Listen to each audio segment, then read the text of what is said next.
আসসালামু আলাইকুম। টেকটিস BD YouTube চ্যানেলের পক্ষ থেকে আবারও সবাইকে স্বাগত জানাচ্ছি নতুন আরেকটি ভিডিওতে। গতকাল জারিকৃত পরিপত্রে প্রত্যেক এমপিওভুক্ত শিক্ষা প্রতিষ্ঠানের জন্য নির্দেশনা হলো প্রতি মাসের 23 তারিখের মধ্যে প্রত্যেক প্রতিষ্ঠান প্রধান এমপিও ইএফটি মডিউলে প্রবেশ করে প্রত্যেক শিক্ষক কর্মচারীর বিল তথ্য সাবমিট করতে হবে। তো কাজটি খুবই গুরুত্বপূর্ণ এবং শিক্ষা প্রতিষ্ঠান প্রধানের জন্য এটি একটি চ্যালেঞ্জিং কাজ, তাই অত্যন্ত গুরুত্ব সহকারে করতে হবে। আর এই গুরুত্বপূর্ণ কাজটি আপনারা কিভাবে সম্পন্ন করবেন তাই আজকে দেখিয়ে দেব। মূল ভিডিওতে যাওয়ার আগে আমি সবাইকে অনুরোধ করছি, আমার এই চ্যানেলটি যদি এখনও সাবস্ক্রাইব করে না থাকেন তাহলে এখনই সাবস্ক্রাইব করুন আর বেল বাটনে ক্লিক করে দিন, যাতে নতুন নতুন ভিডিও আপলোড করার সাথে সাথে আপনারা পেয়ে যান। যদি আজকের ভিডিওতে আপনারা বিন্দুমাত্র উপকৃত হন তাহলে ভিডিওতে একটি লাইক করবেন আর কমেন্ট করে জানিয়ে দিবেন আপনাদের মূল্যবান মতামত। আর এই ভিডিওটি শেয়ার করে অন্যদেরও জানাতে সহযোগিতা করবেন। আর এই ভিডিওটি শেয়ার করে অন্য সবাইকে জানাতে সহযোগিতা করুন। তো আমি চলে যাচ্ছি মূল ভিডিওতে। বরাবরের মতো প্রথমে যে কোনো একটি ব্রাউজারে প্রবেশ করতে হবে। ব্রাউজারে লিখতে হবে emis.gov.bd। এটা লিখে এন্টার প্রেস করবেন। এন্টার প্রেস করলে আপনারা দেখতে পাবেন উপরে লেখা আছে এমপিও ইএফটি, অর্থাৎ নিচেও আছে এমপিও মডিউলে আছে এমপিও ইএফটি। যে কোনো একটাতে ক্লিক করুন। ক্লিক করার পরে এরকম একটা উইন্ডো চলে আসবে যেখানে ইউজার আইডি এবং পাসওয়ার্ড দিয়ে আপনাকে লগ ইন করতে হবে। আমি ইউজার আইডি এবং পাসওয়ার্ড দিয়ে লগ ইন করলাম। লগ ইন করার পরে আপনারা যে উইন্ডোটি দেখতে পাচ্ছেন এখানে বাম পাশে ড্যাশবোর্ড, তারপরে নিচে আছে এমপিওর অধীনে আরও 3টি অপশন আছে যেগুলি বিল জমা দিন, ইএফটি ডাটা হালনাগাদ, পেমেন্ট স্ট্যাটাস। এখানে আপনারা বিল জমা দিন এই অপশনে ক্লিক করবেন। আপনারা দেখতে পাবেন ডান পাশে প্রতিষ্ঠানের প্রতিষ্ঠানের নাম, অঞ্চল, বিভাগ, জেলা, উপজেলা এবং নিচে আছে আর্থিক বছর, এটা অটো সিলেক্ট হয়ে আছে, আর্থিক মাস সিলেক্ট হয়ে আছে, পে টাইপ স্যালারি সাধারণত থাকবে, আর এমপিও কোড এখানে প্রবেশ করে আপনার প্রতিষ্ঠানের এমপিও কোডটা প্রবেশ করতে হবে। এটা দেওয়ার পরেই আপনার সকল তথ্য চলে আসবে। মোট জনবল, জমা দেওয়া হয়েছে কিনা, জমা দেওয়া হয়নি, জমা দেওয়া কয়জনের তথ্য জমা দেওয়া হয়েছে আর কয়জনের তথ্য জমা দেওয়া হয়নি, এটা চলে আসছে। আপনারা দেখতে পাচ্ছেন নিচে সকল শিক্ষক কর্মচারীর নামের তালিকা এখানে আছে। এখানে আপনারা দেখতে পাচ্ছেন বাম পাশে আই বাটন আছে, অর্থাৎ চোখের মতো যে অপশনটা আছে এখানে ক্লিক করে একজন একজন করে এখানে ক্লিক করবেন। ক্লিক করলে তার সকল তথ্য চলে আসবে।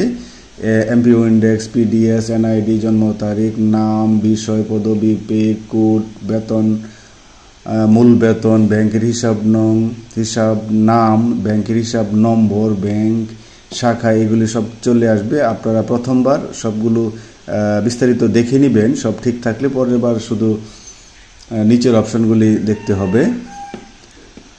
তো এখানে আছে স্ট্যাটাস, এনআইডি ভ্যালিডেটেড মানে যাচাইকৃত, অর্থ প্রদানের অবস্থা। এখানে ক্লিক করে আপনাদের সম্পূর্ণ পেমেন্ট নাকি আংশিক পেমেন্ট নাকি পেমেন্ট নেই, এখানেই সবচেয়ে গুরুত্বপূর্ণ ব্যাপার। আপনি বা যে শিক্ষকের বিল তথ্য জমা দিবেন সেই শিক্ষকের অর্থ প্রদানের অবস্থাটা কি হবে। যদি রেগুলার থেকে থাকেন, তার বিরুদ্ধে কোনো কর্তন বা কোনো অভিযোগ না থাকে, সেই ক্ষেত্রে সম্পূর্ণ পেমেন্টে ক্লিক করবেন। এই যে সম্পূর্ণ পেমেন্টে ক্লিক করলাম। মন্তব্য ঠিক আছে, প্রাপ্য দিনের সংখ্যা 31 ঠিক আছে, এখানে আর কিছুই করতে হবে না। বিদ্যমান সেকশনটা আছে, এই সেকশনের অধীনে আপনাদের কিছুই করতে হবে না বা কিছুই করতে পারবেনও না। এখানে শুধু চেষ্টা করে লাভ নেই।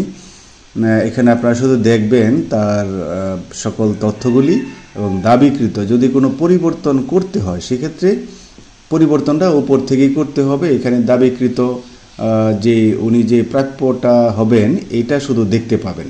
তো দেখার পরে এই যে এটা সেভ করবেন, নিচে সেভ বাটনে ক্লিক করবেন। এই তথ্যটা সেভ হয়ে গেল, খসড়া সংরক্ষণ হয়ে গেল। আপনারা যতক্ষণ পর্যন্ত এই যে নিচে দেখুন, একবারে নিচে একবার নিচে সাবমিট, এই সাবমিটটা হচ্ছে ফাইনাল সাবমিট। এইখানে ক্লিক করার আগ পর্যন্ত আপনারা খসড়া সংরক্ষণ করবেন এবং যে কোনো সময় এটা তথ্য আপডেট করতে পারবেন, এডিট করতে পারবেন। তারপরে দ্বিতীয় যার নাম আছে এটা তো আমি ক্লিক করলাম, এটাও যদি আপনারা রেগুলার মনে করেন, যদি রেগুলার না হয়, রেগুলার মনে করলে সবগুলো একই অবস্থা, বা কোনো কারণে যদি তার আংশিক পেমেন্ট থাকে তাহলে এই যে আংশিক পেমেন্টে ক্লিক করবেন। আংশিক পেমেন্টে ক্লিক করলে দেখুন মন্তব্য এখানে অনেকগুলি আছে। পদত্যাগকৃত, কি কারণে আংশিক বেতন পাবেন, পদত্যাগকৃত, মৃত, স্থগিত, সাময়িক বরখাস্ত, এগুলি আপনারা সিলেক্ট করবেন। তারপরে প্রাপ্য দিনের সংখ্যা এখানে আপনারা সিলেক্ট করবেন। আর যদি আংশিক পেমেন্ট না হয়, সে যদি পেমেন্ট নেই হয়, এখানে ক্লিক করলেও আপনারা এখানে মন্তব্যের ঘরে আপনার কি কারণে পেমেন্ট নেই এই তথ্যটা আপনারা দিয়ে দিবেন, সিলেক্ট করবেন।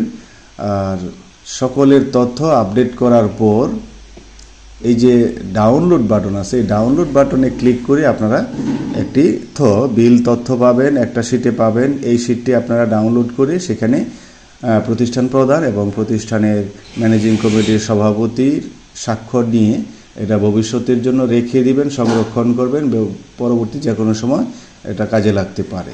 এভাবে সকলের তথ্য আপনারা আপডেট করে সাবমিট বাটনে ক্লিক করবেন। এটা প্রত্যেক মাসের 23 তারিখের মধ্যে করতে হবে। সাবমিট না করলে কোনো শিক্ষক বেতন পাবেন না। আর সাবমিট করার ক্ষেত্রে প্রতিষ্ঠান প্রধান অবশ্যই দায়িত্বশীল হবেন এবং নিজে যাচাই করে তারপরে সাবমিট বাটনে ক্লিক করবেন। আপনারা সবাই ভালো থাকবেন, সুস্থ থাকবেন। আজকের ভিডিওটি এই পর্যন্তই। ধন্যবাদ সবাইকে।